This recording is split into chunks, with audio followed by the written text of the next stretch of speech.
Bonsoir et bienvenue dans ces 20h. Je vous le disais, les forces de défense et de sécurité, en collaboration avec les services de renseignement, ont libéré hier lundi 2 otages des mains des terroristes.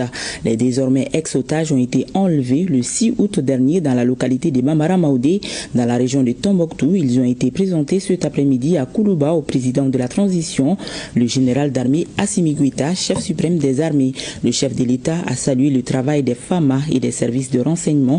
Il a salué la détermination des ex-otages à défendre le Mali. À l'issue de l'audience, notre reporter a tendu son micro au ministre de la Sécurité et de la Protection civile. Le général de division Daoud Ali Mohamed nous donne plus de détails. Suivons. Nous étions venus en audience sur le président de la transition, chef suprême des armées.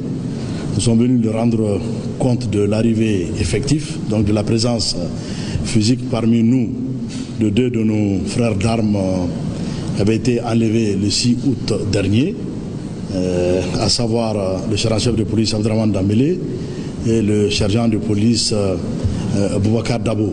Donc ils ont été enlevés au niveau à hauteur de Bambara Maoudé sur l'axe Tombouctou-Douanza.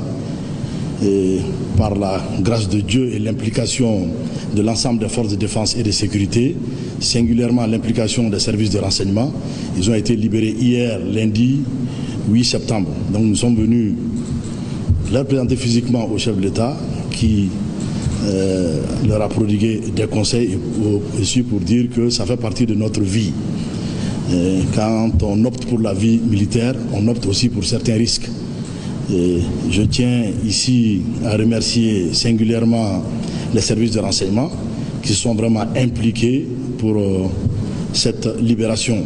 Saluer leur professionnalisme, les féliciter pour tout ce qu'ils ont eu à faire. Et dire aussi qu'ils sont parmi nous aujourd'hui. Ils seront pris en compte par une équipe médicale, notamment des psychologues. Et ensuite, ils vont regagner leur famille. Et les forces de défense et de sécurité, partout où nous sommes, nous allons lutter contre le terrorisme. Cela ne va pas nous décourager, cela ne va pas nous dérouter de notre mission régalienne de défense opérationnelle du territoire, de la protection des personnes et de leurs biens. C'est aussi le moment d'avoir une pensée pieuse pour certains aussi de nos frères d'armes qui sont en captivité en otage, leur dire ceci.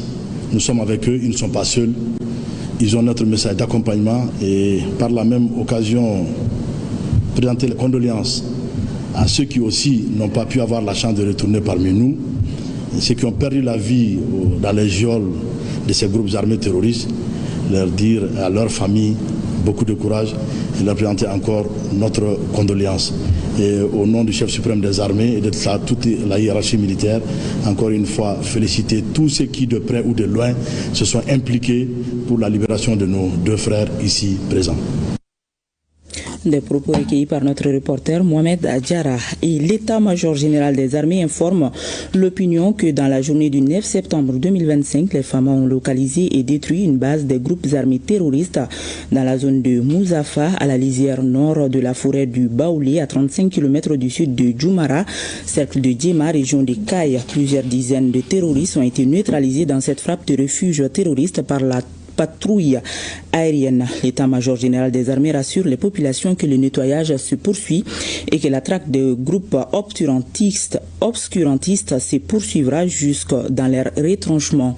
L'état-major général des armées remercie les Maliens pour leur soutien constant et indéfectible aux braves FAMA engagés pour la défense de l'intégrité territoriale et la sécurisation des personnes et des biens.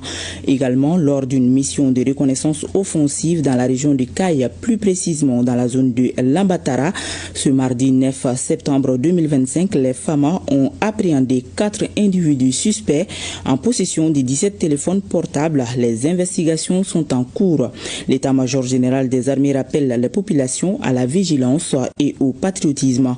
Les FAMA ne ménageront aucun effort pour traquer et neutraliser les terroristes où qu'ils se trouvent. Retournons à Koulouba cette fois-ci